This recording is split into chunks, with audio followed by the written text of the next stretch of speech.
స్త్రీల లాగానే పురుషులు కూడా ఒకసారి సెక్స్లో పాల్గొన్న తర్వాత వెంటనే మళ్ళీ సెక్స్లో పాల్గొనాలంటే మందులు ఏం వాడాలి?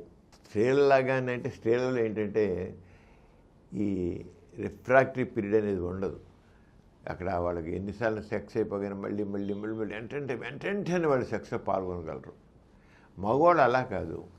ఒకసారి సెక్స్ వీర్యం పడిపోగానే అయిపోతుంటే ప్రోలాక్టిన్ హార్మోన్ ఫుల్గా ఉంటుంది. ప్రోలాక్టిన్ హార్మోన్ ఎప్పుడైతే ఎక్కువగా ఉంటుందో ఇక మళ్ళీ స్పందన రాదు. అది సెక్స్ని డౌన్ చేస్తుంది. ఈ వీర్యం పడబోయే టైంకి ప్రోలాక్టిన్ చాలా ఫుల్ క్వాంటిటీలో సెక్రెట్ అవుతుంది వచ్చేసి అది ఆ ప్రోలాక్టిన్ మళ్ళీ తగ్గిపోయి న్యూట్రల్ అవ్వడానికి టైం. కొంతమందికి ఏమో 5 నిమిషాలు పడుతుంది, కొంతమందికి పావుగంట, 3 గంటలు, కొంతమందికి పూట పడుతుంది, రోజు పడుతుంది, కొంతమంది రోజు కూడా 2 రోజులు 3 రోజులు కూడా పడుతుంది కొంతమందికి. అంతవరకు ఆ ప్రోలాక్టిన్ హార్మోన్కి ఎఫెక్ట్ ఉంటుంది అన్నమాట.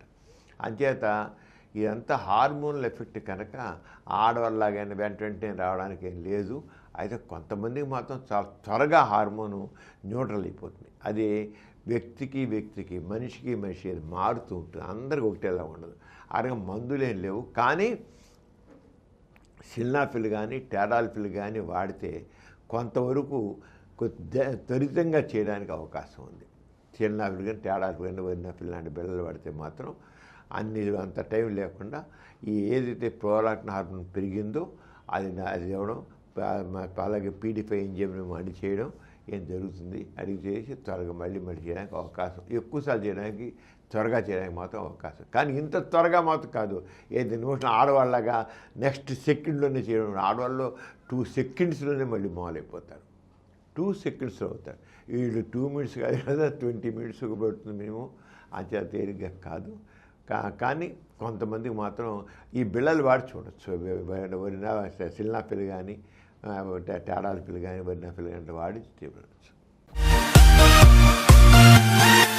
ఈ కార్యక్రమం మీకు ఎంతో నచ్చింది కదా. ఇటువంటి మరిన్ని వీడియోల కోసం అనతి కాలంలోనే 20 కోట్లకు పైగా వ్యూస్ సాధించిన సమరం ఛానల్ సమర్పించు సమరం మీకోసం ఛానల్కు సబ్స్క్రైబ్ చేయండి, లైక్ చేయండి, మీ ఫ్రెండ్స్కి షేర్ చేయండి. అలాగే ప్రక్కనున్న గంట సింబల్ని ప్రెస్ చేయడం మర్చిపోకండి.